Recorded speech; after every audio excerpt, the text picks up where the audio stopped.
Hi friends, good evening. My name is Gaurang Govind और मैं एक रिटेल प्रोफेशनल हूँ। और मैंने सोचा कि क्यों ना एक ऐसे सब्जेक्ट पे वीडियो बनाया जाए जो कि काफ़ी रिटेलर्स को मदद कर सकता है। तो जो मोस्ट इम्पॉर्टेंट चीज़ जो है एक रिटेलर के लिए होती है वो होती है उसकी दुकान या उसके स्टोर की या उसके रिटेल शॉप की प्रॉफिटेबिलिटी।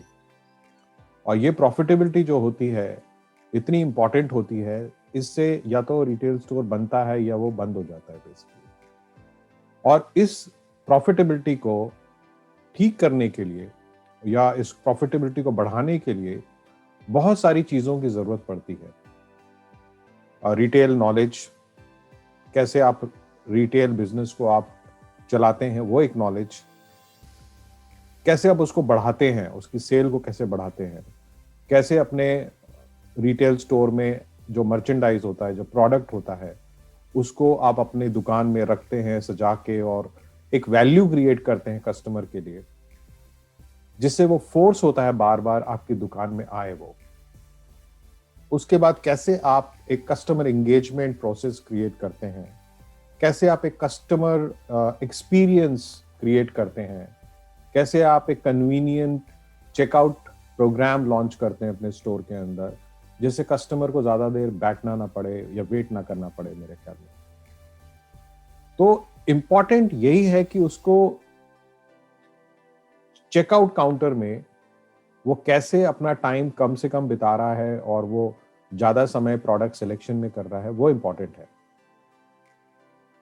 ये एक मिलियन डॉलर क्वेश्चन है, क्योंकि रिटेल प्रॉफिटेबिलिटी के कोड को क्रैक करना कोई आसान काम नहीं है। दो इट लुक्स वेरी इजी कि इसको हम तो स्टॉक रखेंगे, दुकान हमने लगा ली, रैक लगा लिया, सॉफ्टवेयर लगा लिया, अब हम प्रॉफिटेबिलिटी क्रिएट कर सकते हैं अपने स्टोर के अंदर। शायद कर ले, मगर जो आपको प्रॉफिट चाहिए वो क्या है, वो आपने भी अभी सोचा पूरी तरह से नहीं होगा। शायद आप एक स्टोर में 3 लाख, 6 लाख, 10 लाख की सेल करते होंगे और उससे आप खुश रहते होंगे कि भाई मैंने 20%, 10%, 15% प्रॉफिट कमा लिया। मगर क्या वो ज्यादा है या क्या वो कम है, वो आप जानते हैं अपने एक्सपीरियंस के थ्रू। क्योंकि जैसे जैसे एक एम्प्लॉय की सैलरी ग्रो करती है, वैसे वैसे आपके बिजनेस को ग्रो करना भी बहुत ज्यादा जरूरी है। और वो ग्रो तभी करेगा जब आप प्रॉपर तरीके से अपने रिटेल बिजनेस को चलाएंगे। तो क्या क्या चीजें जैसे जरूरत पड़ती है आपके रिटेल के पीएनएल को बढ़ाने के लिए? इंपॉर्टेंट है आपकी कॉस्ट। पहला तो कॉस्ट को कंट्रोल करके चलना पड़ेगा, मगर आप नेसेसरी कॉस्ट को तो आप कट नहीं कर सकते हैं। तो हम इसे कहते हैं गुड कॉस्ट और बैड कॉस्ट। गुड कॉस्ट शायद ज्यादा हो शुरुआती दौर में, मगर वो जरूरत है आपके बिजनेस को बढ़ाने के लिए, तो आप उसको कभी भी मत काटिए। गुड कॉस्ट क्या है? Man power, man power quality. Processes manage करने के लिए मैन पावर की जरूरत पड़ेगी अगर आपका बिजनेस ग्रोइंग स्टेज में है।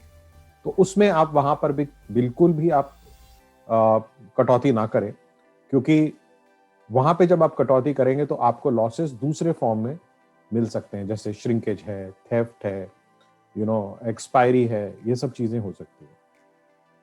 दूसरा है आपका वो सारी कॉस्ट जो नेसेसरी, जो आप अवॉइड नहीं कर सकते, जैसे इंटरनेट कॉस्ट हो गई, या आपका बिलिंग कॉस्ट हो गई, या आपकी सिक्योरिटी गार्ड कॉस्ट हो गई, लाइटिंग कॉस्ट हो गई, रेंटल कॉस्ट हो गई।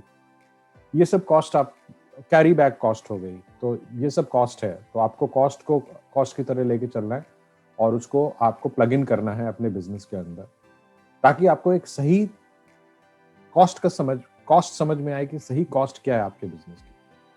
उसके बाद फिर आपको टॉप लाइन प्लान करनी है, मतलब सेल्स प्लान करनी है कि मुझे एंड ऑफ द डे अगर मैं अपना टाइम एनर्जी लगा रहा हूँ 15 घंटे में या 12 घंटे में दुकान में लगा रहा हूँ, तो मुझे कितनी रिटर्न चाहिए। अगर मैं नौकरी करता तो मुझे कितने पैसे मिलते, और मैं अपना बिजनेस कर रहा हूँ तो मुझे दो गुना तिगुना मुनाफा तो होना चाहिए अपने घर में ले जाने के लिए।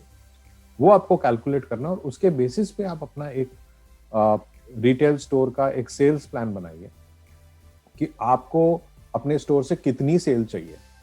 फिर आप प्रोडक्ट वाइज अपने या कैटेगरी वाइज अपने रिटेल स्टोर का एक सेल्स प्लान बनाइए कि मुझे एक क्वार्टर में कितना अचीव करना है, और उस टारगेट को मीट करने के लिए आपको क्या क्या चीजों की जरूरत पड़ेगी?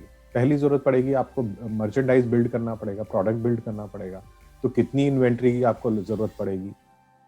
इन्वेंट्री प्लानिंग बहुत ज्यादा इंपॉर्टेंट हो जाती है। वो आप करेंगे तो आप कम से कम इन्वेंट्री कॉस्ट में ज्यादा से ज्यादा स्टॉक रख सकते हैं और वो ज्यादा स्टॉक आपका बिकेगा। बट उसके अलावा जो मोस्ट इंपॉर्टेंट है वो है आपका कस्टमर एंगेजमेंट प्रोसेस। आप कैसे कस्टमर से कनेक्ट हो रहे हैं, क्यों कस्टमर आपकी दुकान में ही आएगा वो बार बार। तो आपको वैल्यू प्रोपोजिशन क्रिएट करना पड़ेगा अपने स्टोर के अंदर कि भाई मैं एक प्रोडक्ट को बगैर मुनाफे के मैं बेचूंगा, एक प्रोडक्ट, दो प्रोडक्ट, तीन प्रोडक्ट, और वो मेरा एक एक हीरो प्रोडक्ट होगा जो मेरे सिर्फ फुटफॉल ड्राइव करेगा मेरे स्टोर के अंदर, और उससे कस्टमर मेरी दुकान में आएगा, फिर मैं बाकी प्रोडक्ट कस्टमर को बेचूंगा और मैं अपनी वैल्यू क्रिएशन करूंगा अपने रिटेल स्टोर के अंदर। तो जैसा मैंने बताया, रिटेल प्रॉफिट को बनाने के लिए पहले आपको अपना एक सेल्स प्लान बनाना है, कॉस्ट स्ट्रक्चर रेडी करना है, उसके बाद आपको इन्वेंट्री मैपिंग करनी है, उसके बाद आपको कस्टमर एंगेजमेंट प्रोसेस करना है जिसके अंदर आपके प्रमोशंस भी आएंगे, और उसके बाद आपको कस्टमर से अपने कैचमेंट के आसपास 4-5 किलो, 4 तो 5 नहीं बोलूंगा मैं, कम से कम 2 से 3 किलोमीटर की दायरे में आप ये कोशिश करिए कितने घर हैं वहां पे, कितनी फैमिलीज हैं, और उन फैमिलीज में से कितने लोग आपके पास आके रेगुलर शॉपिंग कर रहे हैं। वो अगर आपने एक तरह से मैपिंग कर ली तो फिर कहीं ना कहीं आपको ये समझ में आ जाएगा कि मेरे स्टोर की पोटेंशियल कितना हो सकता है। आप 5 लाख 10 लाख पे क्यों रुकते हैं? आपको अपने स्टोर के बारे में सोचना चाहिए। अगर आपका 1500-2000 स्क्वायर फीट का स्टोर है, आराम से आप ट्राई करिए 25 लाख, 30 लाख, 40 लाख, 50 लाख तक की सेल को। मगर उसके लिए थोड़ा सा थॉट्स को पेन डाउन करिए, थोड़ा सा सोचिए कि आप इसको और कैसे अच्छे ढंग से कर सकते हैं, और इसको अचीव करने की कोशिश करिए। और अगर आपको हमारी हेल्प की ज़रूरत पड़ेगी तो आप हमें कांटेक्ट करिए, हमें आप ईमेल लिखिए, हमसे आप व्हाट्सएप पे बात करिए, और will be glad to connect with you and help you in achieving your desired goals of your retail store. Thank you very much for your time and do well. My best wishes for financial year 2021. मुझे लगता है आने वाला साल शायद आपके business के लिए काफ़ी अच्छा हो, और आपको प्रॉपर प्लान करना पड़ेगा, और आप करिए। I am sure you will do well. That's it. Thank you very much. Again, Gaurang Govind from cgibrands.com. We are a business advisory firm, और हम लोग हेल्प करते हैं बिजनेस को ग्रो करने के लिए, पोटेंशियल कस्टमर्स के लिए। Thank you very much. Bye bye.